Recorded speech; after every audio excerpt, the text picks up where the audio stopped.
UP में हुए हत्याकांड के बाद पीडीपी चीफ महबूबा मुफ्ती ने भी ट्वीट के जरिए अपनी भावनाएं व्यक्त कर दी। हम अक्सर जानते हैं महबूबा मुफ्ती इन चीज़ों के लिए हमेशा एक्टिव रहती हैं। जब भी उनके दिमाग में कोई थॉट प्रोसेस चलता है, जब भी उन्हें कोई बात कहनी होती है, तो वो उस बात को छुपाती नहीं, दबाती नहीं, बेधड़क कह देती हैं, डिस्पाइट नोइंग कि हालात किस तरीके के बने हुए हैं। यूपी में हाल ही में हुए हत्याकांड, जिसमें अतीक अहमद और उनके भाई अशरफ अहमद को पुलिस कस्टडी में मार गिराया गया, उस हादसे को महबूबा मुफ्ती पीडीपी चीफ कहती हैं कि ये एक क्लेवर टैक्टिक है असल मुद्दों से ध्यान भटकाने का। अब यहाँ पर बात ये आती है कि ये असल मुद्दा है कौन सा है। महबूबा मुफ्ती इशारा किस तरफ कर रही है? दरअसल महबूबा मुफ्ती इशारा कर रही हैं सत्यपाल मलिक के कड़े बोलों की तरफ।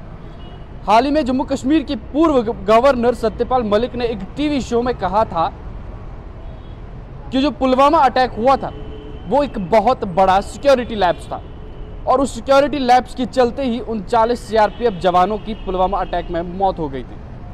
उस वक्त उन सीआरपीएफ जवानों ने सेंट्रल गवर्नमेंट से ये दरख्वास्त की थी कि हमें फ्लाइट दी जाए, हमें बाय एयर लिफ्ट किया जाए, लेकिन सेंट्रल गवर्नमेंट ने उनकी उस बात पे भी सदाई की थी कि उन्हें मना कर दिया था कि आपको बाय एयर नहीं, आपको बाय रोड ही आना पड़ेगा।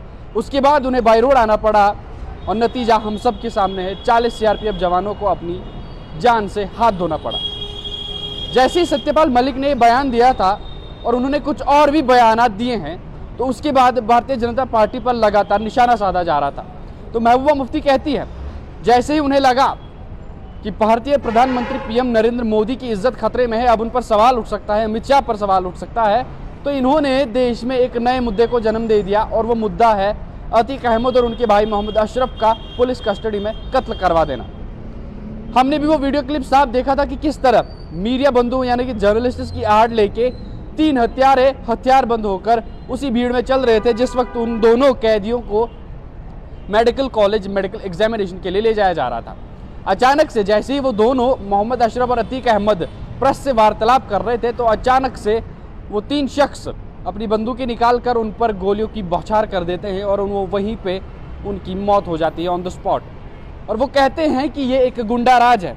उनके साथ साथ तृणमूल कांग्रेस कमेटी की एक और अध्यक्ष हैं, एक और उनका नाम है मोहा मितोरा। उन्होंने भी इस कांड की काफ़ी आलोचना की है और कहा है कि इस वक्त जो हालात बने हुए हैं उत्तर प्रदेश के, वहाँ पर एक गुंडा राज चल रहा है।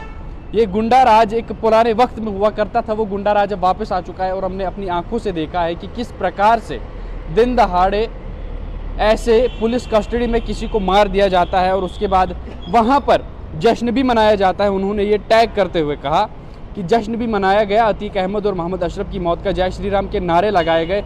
किस प्रकार से एक पॉलिटिशियन, जो एक पहले गैंगस्टर हुआ करते थे, उसके बाद एक पॉलिटिशियन बने, जब उनका एनकाउंटर हुआ, एक आर्मी, पहले उनके बेटे का एनकाउंटर किया गया, उसके बाद उन्हें अरेस्ट कर लिया गया और वहाँ पर कुछ लोग आए, उन्हें भी गोली मारकर उनकी हत्या कर दी, उनके भाई समेत।